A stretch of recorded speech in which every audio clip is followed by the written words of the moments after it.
예, 5년 전 국정농단에 저항하는 촛불 시위 연장선상에서 태어난 문재인 정부.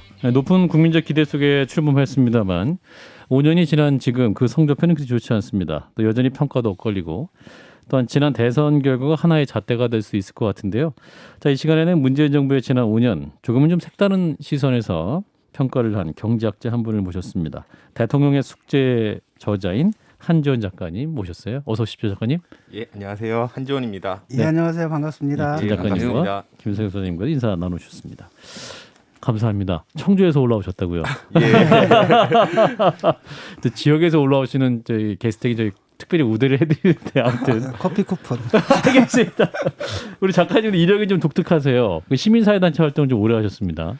예, 한 15년 정도 사회단체에서 네네. 상근으로 아하. 일을 했고요. 주로 정리해고라든지 비정규직 같은 노동 문제를 예. 경제학적 관점이나 음흠. 아니면 최근에 정치적인 문제와 좀 네. 연로해서 같이 설명하고 지원도 하고 제 이름처럼 지원을 좀 많이 하는 주로 예, 지원한 인상이었는데 예, 예. 최근에는 좀 단체 활동을 쉬고 좀 책도 쓰고 예. 좀 성찰하는 자세로 예. 여러 가지 좀 분석을 하고 있는데요. 예. 이번에 쓴 책도 그런 예. 성찰의 결과물 중 하나였습니다. 예. 주로 주류 경제학이나 어떤 정치 사상을 음흠. 뭐랄까요? 또 노동의 관점에서 예. 비판하는 좀 작업들 많이 해왔는데 예. 최근에는 또 반대로 음흠. 주류 경제학이나 정치 사상의 관점에서 음흠. 진보 운동 또는 좌파 운동이 예. 어떤 결함이 있는 게 아닌가라는 음흠. 좀 다른 관점에서 예. 좀 성찰하는 자세로 음흠. 또한 평가를 내리고 있기도 합니다. 예. 그래서 대통령의 숙제는 책의 앞에 보면 앞으로 나아갈 대한민국을 위한 경제학자의 재현 이렇게 또 말씀을 하셔가지고 인상 깊게 책을 읽었습니다. 예, 감사합니다. 예. 자, 일단은 그럼 이 책 자체를 보면 진보의 입장에서 혹은 좌파 입장에서 문재인 정부를 평가했다 이렇게 설명해도 됩니까? 저는 약간 반대라고 생각을 합니다. 아, 반대입니까? 예. 예. 문재인 정부를 통해서 음흠. 오히려 진보와 좌파의 기간의 입장을 좀 평가했다라고 저는 생각을 하는데요. 뭐 다들 아시다시피 이번 정부에는 뭐랄까 메이저 사회단체가 굉장히 많이 참여를 했습니다. 예. 뭐 보수 언론에서도 많이 평가하고 하듯이 예. 또한 참여하지 않았다 하더라도 문재인 정부가 추진한 정책들에 대해서 진보단체, 좌파단체들이 대부분 지지를 보냈는데요. 그렇죠. 심지어 비판하는 경우에도 그 정책 기조를 반대한다기보다는 더 세게 해라. 아하. 왜 그것밖에 못하냐. 더 많이 해라. 라고 비판을 해왔죠. 예. 이런 점에서 보면은 문재인 정부의 현재 상태 어떻게 보면 저는 실패라고 평가를 하는데 그 실패라는 것 자체가 예. 기존에 한 30여 년 가져왔던 진보 좌파의 어떤 입장에 예. 어떤 큰 결함이 있었기 때문 아니냐. 그 결함이 응축돼서 문재인 정부로 표현된 것 같다라는 생각을 많이 합니다. 예. 그래서 저는 그런 말을 요즘 많이 쓰는데 두 단어로 쓰면 이 책을 두 단어로 정리하라 하면은 저는 환멸과 회한이라고. 환멸. 환멸과 회한이죠. 아하. 환멸이라는 거는 거짓된 생각, 잘못된 생각으로 인해서 그것이 어떻게 보면 아니었구나라는 걸 깨닫는 걸 환멸이라고 한다면 예. 회한이라는 거는 뉘우치고 반성한다는 예. 뜻에서 저는 환멸과 어떻게 보면 진보 좌파 운동을 어떻게 보면 제가 성년이 되고 나서 대부분의 인생을 투하했던 게 어떻게 보면 진보 좌파 운동이었는데 예. 그 가슴이 점에서 아프지 않습니까? 많이 아프죠. 사실 다른 책들도 많이 썼지만 이 책을 쓸 때가 제일 힘들었습니다. 또한 동시에 이런 입장을 낸다는 것 자체가 어떻게 보면 진보 진영이나 좌파 진영에서는 아쉽지만 또 고립되는 길이기도 하거든요. 예. 인정받기가 좀 쉽지 않은 거라서 네. 여러 안팎으로 음. 힘들었고 뭐 이런 작업을 하기 위해서 어떻게 보면 제가 일하고 있는 단체, 어떻게 보면 제 인생의 거의 대부분이라고 할 수 있는 단체도 잠시 나와서 일을 할 수밖에 없었던 좀 사정들이 있었습니다. 어떻게 보십니까? 저도 사실은 같은 평가를 좀 내렸는데 이 하나의 패러다임이 이제 지났구나. 시효성을 다했구나. 역사적 시효성을 다했구나. 시민단체 말씀하셨는데 이제 두 가지인 것 같아요. 하나는 그들 스스로가 이제 기득권층과 결탁을 하는 가운데서 하나의 먹고 사는 구조가 생겨가지고 그런 이유에서 그들을 무작정 옹호할 수밖에 없는 부분이 있겠고, 두 번째는 시민사회 단체에서 이제 슬로건으로 내세웠던 것들이 사실은 정치 슬로건이지. 그러니까 이게 이제 정책으로 갈 때는 굉장히 다양한 그 조정들을 겪어가지고 이게 돼야 되는데 그 설익은 그 슬로건들을 바로 그 정책화하는 가운데서 이 모든 게 좀 비롯됐다 이런 느낌도 좀 들거든요. 예, 저도 그 부분에는 동의를 하는데 저는 그보다 더 깊숙한 문제가 있다고 생각을 합니다. 이 책의 주제이기도 한데 저는 진보 진영, 좌파 진영이 기존에 가졌던 민주주의관이 크게 문제가 있었던 게 아닌가라고 역으로 오히려 반성을 했거든요. 예전 같은 뭐 아까 말씀하신 것처럼 정책이 구현하는 데 있어서 현실과 접점을 찾는다든지 아니면 사실 그렇습니다. 사회단체나 하다 보면은 구호나 요구는 좀 셀 수밖에 그렇죠. 없거든요. 밀어야 되기 때문에. 그다음에 수사적 과장을 해야죠. 예, 과장도 해야 되고 상황을 흔히 말하는 미치광이 전술이라고 하죠. 그냥 막무가내로 가는 게 해결이 빠를 때도 있습니다. 실제로. 그렇게 해야지 한 뭐 100을 얘기를 해야지 나중에 한 10이라도 얻지 이런 생각들. 솔직히 합리적 선택에 따르면 합리적 선택 이런 하여튼 여러 개 따르면 미치광이 전술이 제일 나아요. 차라리 트럼프가 했듯이 그냥 막 가는 거죠. 뭐 그런 것들은 한편에서 이해를 한다고 하더라도 뭐 저도 당사자기도 했고 그렇게 했기도 했기 때문에 하지만 그보다 더 깊은 심연의 문제가 있었다라고 생각을 하고 그것이 바로 민주주의관 아니겠냐. 문재인 정부와 좌파 시민단체가 어떻게 보면 공유했던 민주주의라는 관념에 정말 심각한 좀 결함이 있었던 것 같다라는 생각을 많이 했습니다. 그 이제 민주주의관 말씀하시니까 뭐 지금 이제 시민사회단체 그런 강력한 주장 중에 많은 부분을 청와대가 받아들이고 대통령과 청와대가 이것을 리드해 가면서 국회가 거기에서 견제를 하거나 접근하거나 어느 쪽으로 제대로 역할을 못하게 되면서 이 책대로 하면 이제 강한 대통령과 약한 국회라고 말씀하셨었는데 그것이 어떻게 돌아가는 건지 설명을 좀 해주실 수 있을까요? 예, 모르겠습니다. 저는 우선 민주주의라는 것 자체가 생각을 해보면 우선 국민이 주권을 가지는 거죠. 가장 간단한 정의, 국민이 주권을 가진다. 이게 이제 민주주의의 가장 간단한 정의 아닙니까? 그런데 두 가지 그 다음 문제들이 있다면 국민은 어떻게 주권을 올바르게 행사하는가? 가졌다고 이거 남용을 하는 건 민주주의라고 보기 어렵거든요. 그리고 국민들이 가진 주권을 올바르게 행사를 해서 결과적으로 자유와 평등, 풍요 우리가 모두 바라는 것들을 좀 더 효과적으로 잘 성취해내야 주권이 올바로 행사될 수 있다라고 저는 생각합니다. 그리고 그런 주권이 올바르게 행사되기 위해서 여러 가지 제도들을 민주주의 발전 과정에서 만들어 왔는데요. 뭐 대표적인 게 대의민주주의겠죠. 입법부를 만들고 입법부를 국민들이 입법부의 대표들을 어떻게 보면 입법가들을 국민이 선출해서 법을 만들고 그 법을 행정부가 잘 집행하도록 견제하고 또 뭐 하는 것들을 이제 만들어 왔는데 한국에서 같은 경우는 아까 말씀하신 것처럼 두 가지 문제가 이제 제도적으로 보면 가장 극명히 걸리는데 법을 잘 만들어서 어떻게 보면 졸반 입법가를 선출해서 그 입법가들이 공정하고 효율적인 법을 만들어서 그 법을 잘 집행하도록 만드는 이 프로세스가 또 이런 것들을 진행할 수 있는 시민들의 규범들이 차곡차곡 쌓여 있다기보다는 야 대통령 뽑아서 이제 세상 바뀌었다. 대통령님 해결해 주세요. 모두 다. 우리인이 하고 싶은 대로 해. 예. 집회만 하면 가자 청와대로. 예. 대통령이 해결해라. 만납시다 대통령. 저 요즘 청와대에다 청원하고. 예. 청원 게시판에 해결해서 누구를 어떻게 해달라 이렇게 청원을 하고 모든 것들을 대통령에게 해결하라고 요구하고 대통령은 또한 당연히 평가를 받기 위해서 또한 어떻게 보면 여당이 다음에 또 재집권을 하기 위해서 그것들을 해결하고 하는 과정 속에서 아까 말씀하신 것처럼 공정하고 누구에게나 공평무사하고 또한 오래 지속될 수 있는 법을 만들고 그 법을 개선해 나가는 꾸준한 과정보다는 한 번에 해결해 나가려 대통령의 제왕적 권력을 이용해서 한 번에 해결해 나가려는 것들이 마치 민주주의인 것처럼 그런 것들을 하는 것이 민주주의고 대통령이 그러한 여론에 따라서 가장 강한 권력을 행사해야만 민주적인 것처럼 인식되어 왔던 겁니다. 그러다 보니까 여당도 당도 국회도 보면은 원내대표가 하는 게 여당 원내대표 하는 게 대통령에 대한 충성맹세거든요. 나는 대통령을 지키겠다. 대통령을 이재명 지키기도 나와요.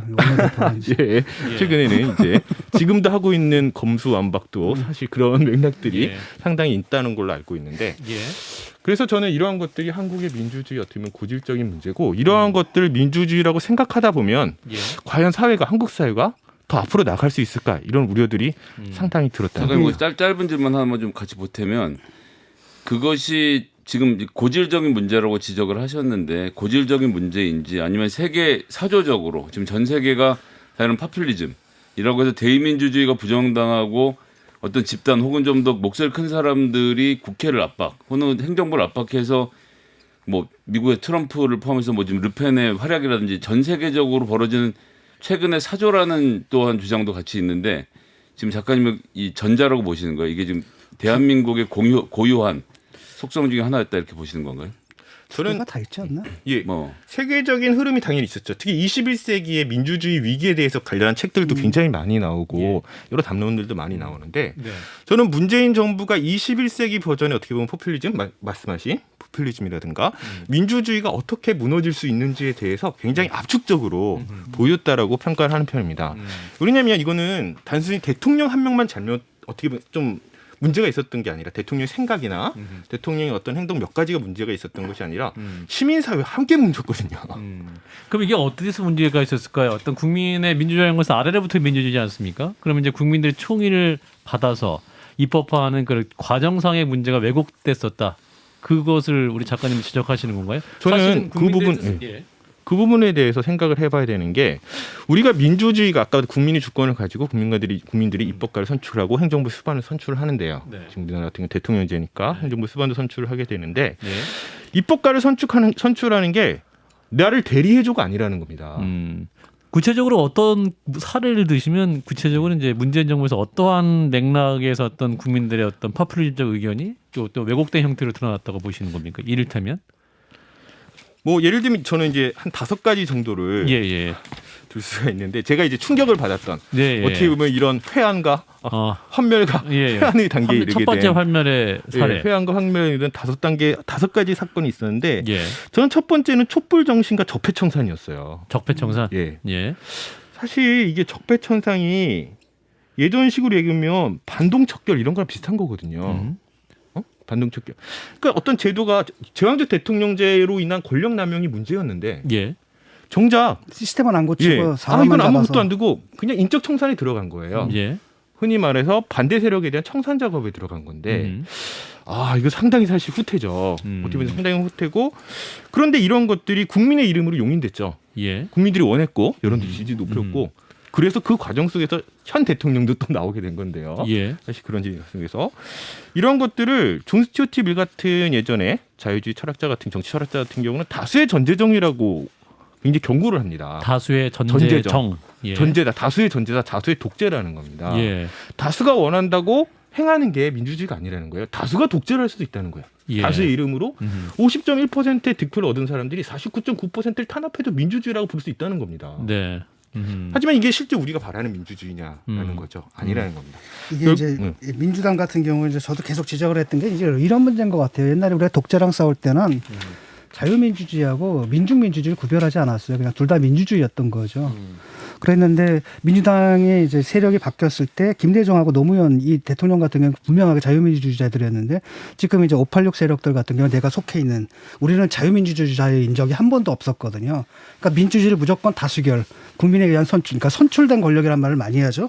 그 과정에서 이제 사라지는 게 바로 이제 개인주의라든지 자유주의라든지 법치라든지 절차주의라든지 이런 것들이 다 사라져버리고 이게 슬로건과 선동으로 대체돼버리는 경향이 좀 나타나는 것 같아요.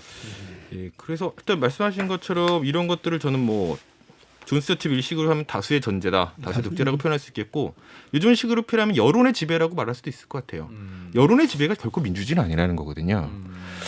그 점이 하나가 굉장히 충격이었고 그래서 좀 성찰을 하게 된 거죠. 아까 말씀드린 민중민주주의 저도 사실 PD 계열의 운동을 오랫동안 해왔던 사람인데 자유민주주의 관점에서 뭔가 이거 그러니까 흔히 말하는 그냥 상태를 봐도 이상한 것 같다. 다시 되돌아보자라는 좀 생각을 하게 됐던 거고 두 번째로는 경제 정책도 있었습니다. 소주성 소득주도성장이나 예. 부동산 정책이나 정부 채무에 대한 관점이나 이런 것들이 전반적으로 경제학적으로 합의된 어느 정도의 컨센서스도 있다는 겁니다. 네. 경제학이라는 건 어쨌든 경제에 대한 과학이죠. 어느 정도 우리가 뭐 완벽하다고 할 수는 없지만 경제나 사회에 대한 과학들이 있는데요. 이런 것들 여론이 원해 이건 아니야. 기존에 합의된 과학도 여론의 이름으로 치워버릴 수가 있다는 거예요. 그리고 내가 하면 여론이 원하면 할 수 있다라고 하는데 결국 반작용이 오거든요. 결과적으로 나타나듯이. 그러니까 여론의 이름으로 심지어는 사회를 다루는 과학들도 무시할 수 있다는 점에서 솔직히 경제학을 많이 했기 때문에 네. 또한 충격을 받습니다. 저희가 저는 사실 마르크스주의 경제학이 네. 주로 이제 다루는 분야인데 네. 마르크스주의 관점에서 보다 하더라도 기존의 시장을 무시하는 게 아니거든요. 예. 시장이라는 건 현존하는 분명 시스템이 있기 때문에 이것들 근본적으로 지향하기 위해서 어떤 토대들이 갖춰져야 되는가라는 것들을 하는 건데 사실 문재인 정부가 사회주의 정부는 아니지 않습니까? 예. 시장을 철폐하겠다는 정부는 아니고 시장을 존중한다는 건데 시장은 존중하지만 실제 시장의 메커니즘은 여론으로 없애버릴 수 있다라고 주장을 하는 꼴이다 보니까 역풍이 부는 거죠. 결과적으로 모든 부분들이 네. 역효과를 받게 되는 거고 가장 충격을 받았던 건 반일 캠페인이었습니다. 네. 아 이거 어떻게 이럴 수가 있나? 야, 이거 상식적으로 21세기 공장에서 할 수 있는 일이 아니잖아요. 예, 반일 캠페인이 정말 충격이었는데 이게 근데 이걸 또 까놓고 보면은 뭐 잘 아시겠지만 실제로 반일 캠페인이 시민적 호응을 얻고 어떻게 보면 반일 정서라는 게 시민적으로 있을 수 있다고 봐요. 하지만 반중 정서. 있다 하더라도 네. 자제시키는 게 정치의 역할이죠. 자제하고 이것들 해결을 찾아야 되는데 그게 아니라 오히려 부추기고 그 부추기는 걸 민주주의라고 생각한다는 겁니다. 총선은 뭐, 한일전이다. 대선은 예. 한일전이다. 역사적인 사실 어떻게 보면 역사관도 있었죠. 그 역사관이 흔히 하는 분단체제론이라고 불리는 역사관인데 네. 분단도 친일파, 독재도 친일파 탓. 그 다음에 현재 보수는 친일파의 후예니까 다 치워버리는 것이 한국 민주주의의 완성이요 통일이다라는 뿌리 깊은 사실은 제야사관이 있는데 저는 그 제야사관이 그대로 정책으로 구현되는 것 같은 느낌을 받는 거예요. 네. 이걸 보면서 이게 맞나 민주주의? 우리가 원하는 민주주의 맞나? 근데 이제 그 맥락에서 좀 잠깐 살펴보면요. 위안부 문제와 관련돼서 굉장히 오랜 기간 동안 싸워오다가 박근혜 정부 시절에 합의를 이루지 않습니까? 그리고 그 과정에 문제가 있었다는 것이 드러나고 이제 당사자들의 엄청난 반발이 이어졌고 거기에 이제 법원이 소위 말하는 사법농단이라고 해서 재판을 거래한 정황들이 드러나면서 이제 문재인 정부로 넘어온 상태에서 그 앙금이 있는 상태에서 일본이 먼저 반도체와 관련돼서 이제 보복성 조치를 취하면서부터 이 감정이 좀 격하게 올라온 것이 아니냐 이렇게 볼 수 있지 않나요? 예, 그런 상호작용들은 있죠. 그런 상호작용 자체를 부정하는 건 아니고 네. 그런 상호작용이 있다 하더라도 문제는 그래서 결과적으로 해결했냐는 거예요. 그- 아무것도 해결된 건 없고 양쪽의 반일, 혐한, 감정만 왕창 띄워놓은 채로 끝인 거죠. 말씀하신 것처럼 어려운 문제인 것 같아요. 그건 어려운 문제인데 그 어려운 문제를 뭐를 통해서 해결하려고 했느냐를 봐야 된다는 거예요. 반일 캠페인 아닙니까? 반일 캠페인을 통해서 여론을 조성해서 그 여론의 힘으로 내가 뭔가를 해보겠다라는 거였는데 결과적으로 아무런 해결되지 않았고 저는 하여튼 거기서도 중요한 게 민주주의에 관련된 깊숙한 역사관이 있다는 겁니다. 실제로 현 정부가 공유하고 있는 어떻게 보면 제야나 시민단체도 공유하고 있는 그게 이데올로기인데 사실은 예를 들어가지고 친일파라 그러는데 민주당의 모체가 바로 친일 지주들이었거든요. 이승만이 토지 개혁할 때 그 반대하느라고 만든 당이란 말이죠. 그런데 이런 건 없고 무조건 저쪽은 다 사실 이승만이 토지 개혁을 한 거고 이쪽이 반대했는데 그러니까 이런 것들 역사적 사실에 부합하지도 않는데 이제 그런 걸 이데올로기화해서 주입을 하고 세뇌를 시켜놔가지고 어휴 이게 세계관이 돼버렸어요. 그렇죠. 아까 이제 지지자들. 국회 그 젤렌스키 예. 그 연설도 말씀했는데 당연히 여당도 있고 야당도 다 책임이 있는데 저는 그 상황을 보면서 어떤 느낌이 들었냐면은 아까 분단 체제론도 그렇고 어떤 민족주의 중심의 어떤 역사관들이 갖고 있으면 세계를 인식할 수가 없어요. 세계에 어떤 일이 발생하는지가 중요한 게 아니라 예. 내 민족과 내 주변에 내 민족을 침해하는 상대방이 있고 예. 민족을 중심으로 세계가 펼쳐지는 거죠, 그냥. 그것밖에 사실은 세계가 보이지 않기 때문에 오히려 우크라이나 사태 어떻게 보면 전 세계가 다 주목하는 사건인데도 한국에서는 관심이 없어요. 검수완박이 더 중요한 거죠, 지금 상황에선. 이러한 것들이 펼쳐지는 것들도 그러한 어떻게 보면 민주주의관 또한 그 민주주의관과 함께 가는 역사관들이 있다라는 겁니다. 마지막 네 번째로는 선거법 개정이 있었습니다. 이것도 정말 충격이었는데 왜냐하면 위성정당 맞는 거예요. 위성정당도 위성정당인데 우리 민주주의를 연구하는 정치학자들 대부분이 가장 대민주주의, 현대 민주주의의 코어 규범, 가장 중요한 규범이라고 생각하는 것 중에 하나가 뭐냐면 선거법만은 여당과 제2야당이 어쨌거나 주요 플레이어들이 합의를 해야 된다는 거예요. 역대적으로 또 그래 왔어요. 예, 우리나라에서도 그렇게 해왔거든요. 이건 옳고 그름의 문제가 아니에요. 왜냐하면 힘으로 선거법을 바꿔버리면 선거란 건 이게 좀 게임의 규칙인데요. 선거법이란 게임의 규칙을 바꿔버리면 어떤 일이 생기냐면 진 사람이 승복을 할 수가 없다는 겁니다. 진 사람이 승복을 하지 못하면 대의민주주의는 끝이죠. 그래서 이것만은 그렇게 건들면 안 된다는 거고 선거법을 이런 식으로 마음껏 어떻게 다수당이 마음대로 처리하는 게 민주주의가 몰락하는 시작점이라고 대부분의 학자들이 그래서 언제 주의를 주는 거거든요. 네. 근데 이거를 심지어 진보 정당인 정의당까지 함께해서 해버렸으니 참 충격의 도가니 탕이었죠 정말. 예, 그 작가님 이제 전반적으로 저 비판의 핵심을 보면 결국 민주주의가 역할을 제대로 기능하지 못했다. 그 핵심적인 요인으로 정치 규범의 문제를 말씀하시는 것 같아요. 그럼 그 정치 민주주의 규범, 그 규범이란 뭔가요? 그러면 이게 어떤 민주주의를 수행해 오면서 했던 체화됐던 정치 문화 이런 거 말씀하시나요? 암묵적인 동의? 그렇죠. 보통 제도에는 두 가지가 있다고 얘기를 하는데 하나는 제도를 이제 규칙이라고 생각을 한다면 네. 하나는 법으로 정하는 강제적인 규칙이 있겠고 다른 법으로 정하진 않지만 우리가 당연히 이러한 것들은 어느 정도 해야 된다. 이게 우리의 민주주의다라고 생각을 하는 상황에 신뢰에 입각한 것들이 상당히 많습니다. 예. 우리 살아가면서 상당히 신뢰가 많은데 이 모든 걸 다 법으로 정할 수는 없다는 거예요. 모든 걸 다 법으로 정할 수 없고 사람들이 또한 정치인들이 가지는 이렇게 가는 것이 민주주의다. 선거법이 아까 대표적인 케이스인데 이런 것들이 어긋나기 시작을 하면 한도 없는 거예요. 예를 들면 단적인 뭐 우리나라 사례 벗어난 얘기를 하면 트럼프가 대표적 사례였죠. 미국의 정치학자들이 한탄했는데 우리의 헌법은 무엇이던가 트럼프가 저런 난동을 부려 또 막을 게 없다.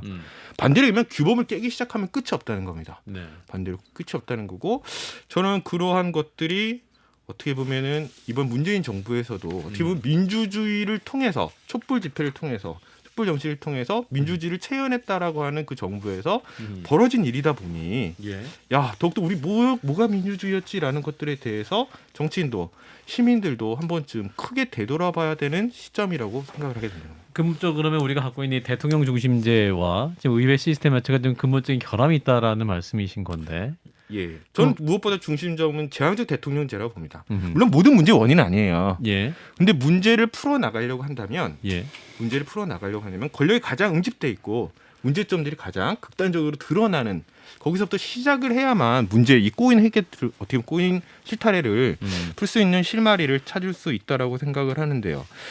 강한 대통령, 약한 국회가 아니라 저는 이렇게 됐으면 좋겠어요. 저는 자유민주주의 본령은 뭐냐라고 생각하면 당연히 입법부라고 생각합니다. 예. 법치라고 하잖아요. 법을 국민들이 뽑은 어떻게 보면 대표자들이 법을 만들고 행정부는 뭡니까? 사실 우리가 행정이라고 얘기하지만 더 정확하게 표현한다면 저는 행법이라고 봐요. 입법이 있고 행법이 있고 사법이 있는 거죠. 그 행법이 잘하도록 예. 만드는 것이 이제 중심이라고 생각합니다. 근데 우리나라 같은 경우는 이미 표현에도 있지만 행정이 중심이고 행정을 보완하는 게 입법이고라는 방식으로 되다 보니까 문제가 되는 법치도 그렇고 민주주의도 그렇고 상당히 꼬여가는 문제들이 거기서부터 많이 유래해 왔지 않았나. 그리고 이게 뭡니까? 솔직히 민주주의 한다는 나라에서 대통령이 성한 사람이 없어. 예. 그래서 이제 지금 윤석열 정부가 새로 이제 출범하지 않았습니까? 자, 그러면 지금도 강한 대통령, 약한 국회라는 구조는 여전히 상존하는데 윤석열 정부 역시 똑같은 실패를 반복할 수 있는 그런 가능성 여전하다고 볼 수밖에 없지 않을까요? 예, 이미 하고 있지 않나요? 조짐들이 예. 저는 윤석열 당선자가 네. 법치와 자유민주주의를 키워드로 꺼낸 거는 맞다라고 봅니다. 네. 시대적으로 맞다라고 보는데 어떤 문제가 있냐면 그 내용이 좀 아직은 정확하진 않죠. 네. 키워드만 있고. 그런데 저는 첫 번째 집무실 이전 것만 해도 좀 의아했어요. 왜냐하면 윤석열 당선자가 얘기한 자유민주주의의 본령은 국민과의 소통 이전에 국회와의 소통이거든요. 아까도 말씀드렸듯이 만약에 예. 된다고 한다면 국민과의 소통은 당연히 하는 거고 이전 문재인 정부가 과연 국민과의 소통이 부족해서 이렇게 됐냐는 거예요. 아니거든요.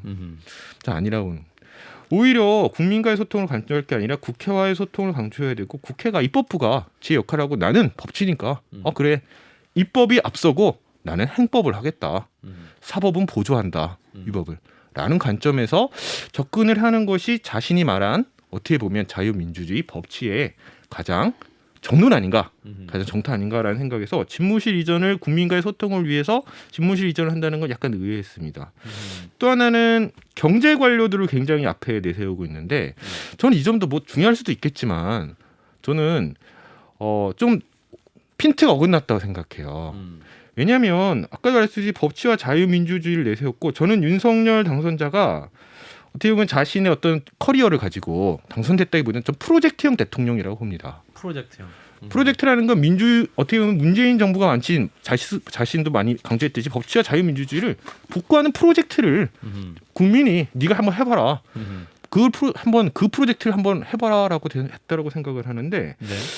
그런 점에서 최근에 보이는 행보는 왜 자신이 당선됐는지에 대해서 약간 핀트가 좀 어긋나서 이거 아주 그 유명한 대통령병에 또 걸려가고 있는 거 아닌가. 지형적 권력에 또 취해서 내가 뭔가를 해보겠다라고 하는 것들이 아닌가라는 생각을 하게 되죠. 시장에 맡기라 그러면서 국가주도형 경제 그 모델은 그대로 사용하는.